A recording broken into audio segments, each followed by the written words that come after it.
alma e desencarnação, metamorfose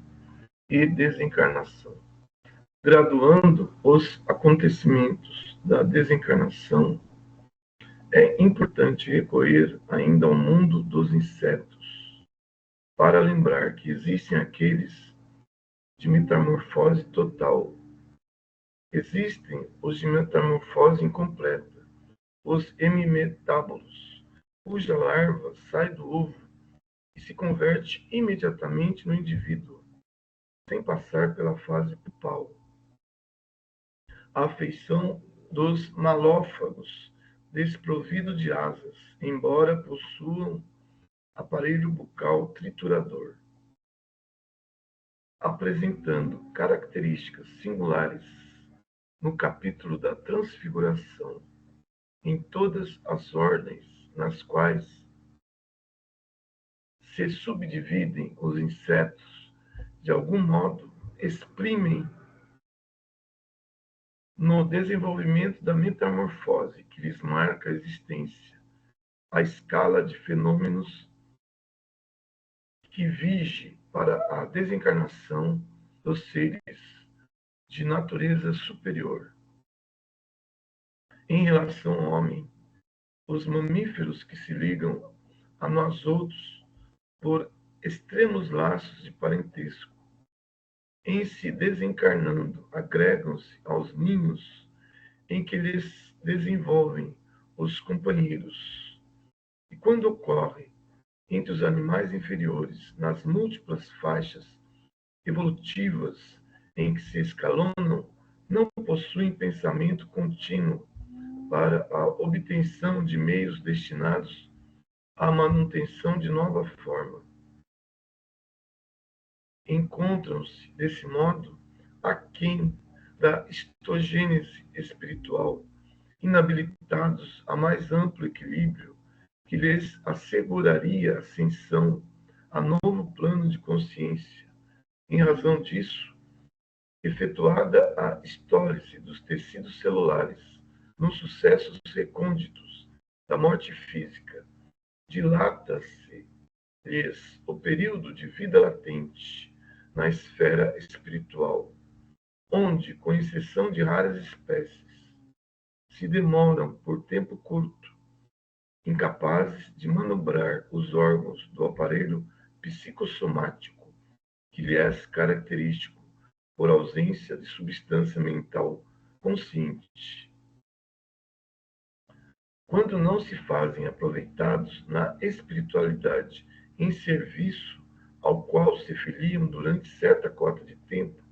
caem quase sempre de imediato à morte do corpo carnal em pesada letargia, semelhante à hibernação, acabando automaticamente atraídos para o campo genésico das famílias a que se ajustam, retomando o organismo com que se confiarão a nova etapa de experiência com os ascendentes do automatismo e do instinto que já se lhes fixaram no ser, e sofrendo naturalmente o preço hipotecável aos valores decisivos da evolução, além da histogênese. Através desse movimento incessante da palingenesia universal, o princípio inteligente incorpora a experiência que lhe é necessária, estagiando no plano físico e no plano extrafísico, recolhendo, como é justo, a orientação e o influxo das inteligências superiores em sua marcha laboriosa para mais elevadas aquisições. Pouco acima dessas mesmas bases, vamos encontrar o homem infraprimitivo, na misticidade da forma em que se esconde, surpreendido no fenômeno da morte ante a glória da vida, como criança tenra e deslumbrada à frente de paisagem maravilhosa, cuja grandeza nem de leve pode ainda compreender. O pensamento constante, ofereceu-lhe a precisa estabilidade para a metamorfose completa. Pela persistência e consistência das ideias,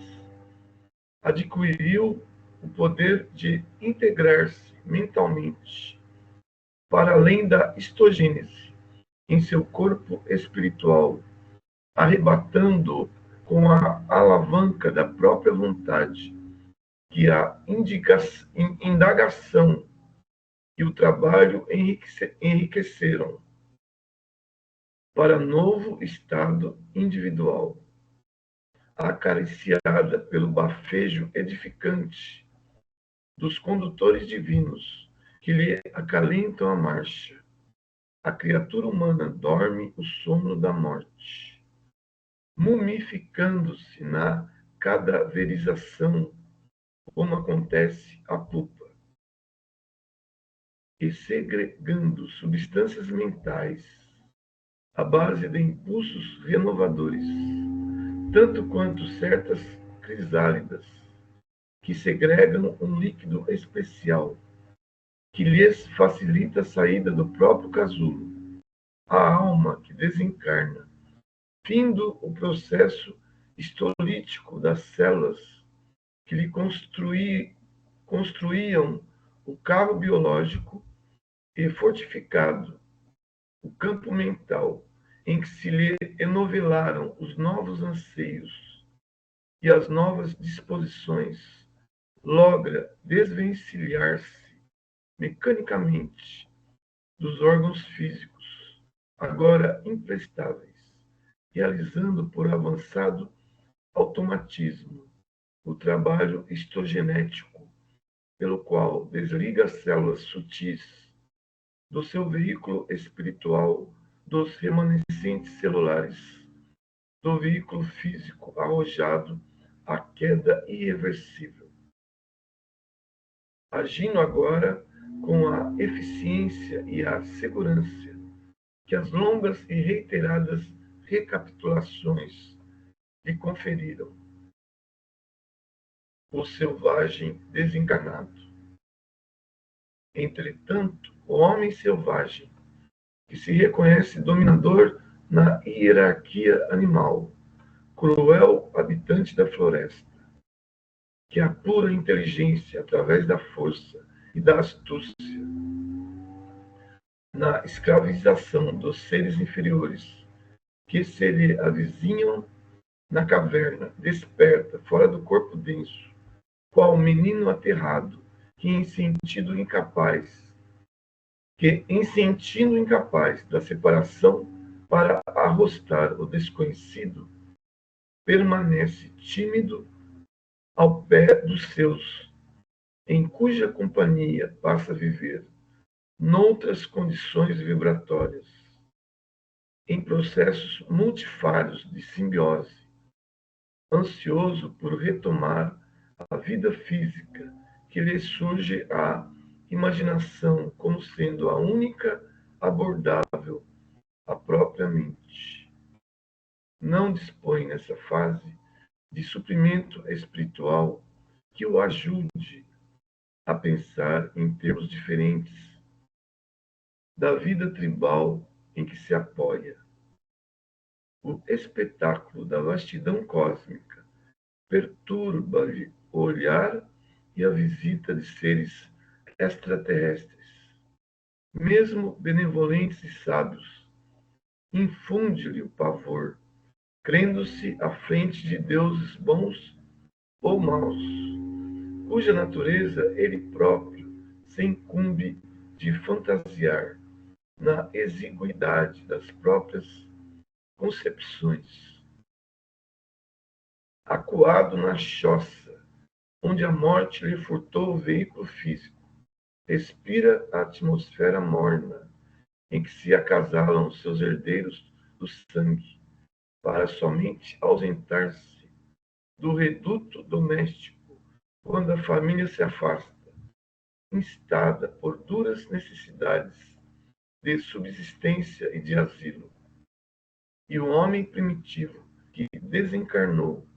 suspirando pelo devotamento dos pais, e notadamente pelo carinho do colo materno, expulso do vaso fisiológico, não tem outro pensamento, senão voltar ao convívio revitalizante daqueles que lhe usam a linguagem e lhe comungam os interesses. Monodeísmo e reencarnação. Ressurgir na própria taba e renascer na carne, cujas exalações lhe magnetizam a alma, constituem aspiração incessante do selvagem desencarnado. Estabelece-se nele o monoideísmo, pelo qual os outros desejos se lhe esmaecem no íntimo, pela oclusão de estímulos outros. Os órgãos do corpo espiritual se retraem ou se atrofiam por ausência de função e se voltam instintivamente para a sede do governo mental, onde se localizam ocultos e definhados no fulcro dos pensamentos em circuito fechado sobre si mesmos, quais implementos potenciais do germe vivo entre as paredes do ovo. Em tais circunstâncias, se o monodeísmo é somente reversível através da reencarnação, a criatura humana desencarnada, mantida a justa distância, lembra as bactérias que se transformam em esporos quando as condições do meio se lhes apresentam inadequadas, tornando-se imóveis e resistindo admiravelmente ao frio e ao calor durante anos, para regressarem ao ciclo de evolução que lhe é peculiar, tão logo se identifiquem de novo em ambiente propício, sentindo-se em clima adverso ao seu modo de ser. O homem primitivo, desenfaixado do envoltório físico, recusa-se ao movimento na esfera extrafísica, submergindo-se lentamente na atrofia das células que lhe tecem o corpo espiritual, por monoideísmo auto-hipnotizante, provocado pelo pensamento fixo-depressivo, que lhe define o anseio de retorno ao abrigo fisiológico. Nesse período, afirmamos habitualmente que o desencarnado perdeu seu corpo espiritual, transubstanciando-se num corpo ovoide, o que ocorre, aliás, a inúmeros desencarnados outros em situação de desequilíbrio, cabendo-nos notar que essa forma, segundo a nossa maneira atual de percepção, expressa o corpo mental da individualidade a encerrar consigo, conforme os princípios ontogenéticos da criação divina, todos os órgãos virtuais de exteriorização da alma nos ciclos terrestres e espirituais, assim como o ovo, aparentemente simples, guarda hoje a ave poderosa de amanhã, ou como a semente minúscula que conserva nos tecidos embrionários a árvore vigorosa em que se transformará no porvir, forma carnal. Todavia, assim como o germe, para desenvolver-se no ovo, precisa aquecer-se ao calor da ave que o acolha maternalmente, ou do ambiente térmico apropriado, no recinto da chocadeira, e assim como a semente, para liberar os princípios germinativos do vegetal gigantesco em que se converterá, não prescinde do berço tépido no solo. Os espíritos desencarnados, sequiosos de reintegração no mundo físico, necessitam do vaso genésico da mulher, que com eles se harmoniza nas linhas da afinidade e, consequentemente, da herança, vaso esse a que se aglutinam mecanicamente e onde, conforme as leis da reencarnação, operam em alguns dias todas as ocorrências de sua evolução nos reinos inferiores da natureza, assimilando recursos orgânicos com o auxílio da célula feminina, fecundada e fundamentalmente marcada pelo gene paterno. A mente elabora por si mesma novo veículo psicossomático, atraindo para os seus moldes ocultos as células físicas a se reproduzirem por cariocinese de conformidade com a orientação que lhes é imposta, isto é, refletindo as condições em que ela, a mente desencarnada, se encontra. Plasma-se-lhe, desse modo, com a nova forma carnal, novo veículo ao espírito, que se refaz ou se reconstitui em formação recente, entretecido de células sutis, veículo este que evoluirá igualmente depois do berço e que persistirá depois do túmulo. Desencarnação natural. Por milênios consecutivos, o homem ensaia a desencarnação natural, progredindo vagarosamente em graus de consciência após a decomposição do corpo somático. Recordando as anteriores comparações com o domínio dos insetos, a matriz uterina oferece-lhe novas formas, e assim como a larva se alimenta, assegurando a esperada metamorfose, a alma avança em experiência, enquanto no corpo carnal, adquirindo méritos ou deméritos, segundo a própria conduta, e entregando-se em seguida no fenômeno da morte ou estólise do invólucro de matéria física. A pausa imprescindível nas próprias atividades ou hiato de refazimento, que pode ser longo ou rápido, para ressurgir pela histogênese espiritual, senhoreando novos órgãos e implementos necessários ao seu novo campo de ação, demorando-se nele à medida dos conhecimentos conquistados na romagem humana. É assim que a consciência nascente do homem pratica as lições da vida. No plano espiritual, pela desencarnação ou libertação da alma, como praticou essas mesmas lições da vida no plano físico, pelo renascimento ou internação do elemento espiritual na matéria densa, evoluindo de grau a degrau, desde a excitabilidade rudimentar das bactérias até o automatismo perfeito dos animais superiores, em que se baseia o domínio da inteligência. Revisão das experiências.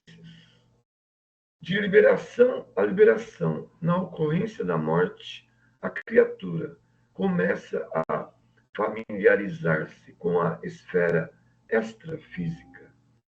assim como recapitula nos primeiros dias da existência intrauterina, no processo reencarnatório, todos os lances de sua evolução filogenética, a consciência examina em retrospecto de minutos ou de longas horas, ao integrar-se definitivamente em seu corpo sutil pela histogênese espiritual, durante o coma ou a cadaverização do veículo físico. Todos os acontecimentos da própria vida, nos prodígios de memória a que se referem os desencarnados, quando descrevem para os homens a grande passagem para o sepulcro. É que a mente, no limiar da recomposição de seu próprio veículo, seja no renascimento biológico ou na desencarnação, revisa automaticamente e de modo rápido todas as experiências por ela própria vividas, imprimindo magneticamente as células que se desdobrarão em unidades físicas e psicossomáticas no corpo físico e no corpo espiritual, as diretrizes a que estarão sujeitas dentro do novo ciclo de evolução em que ingressam.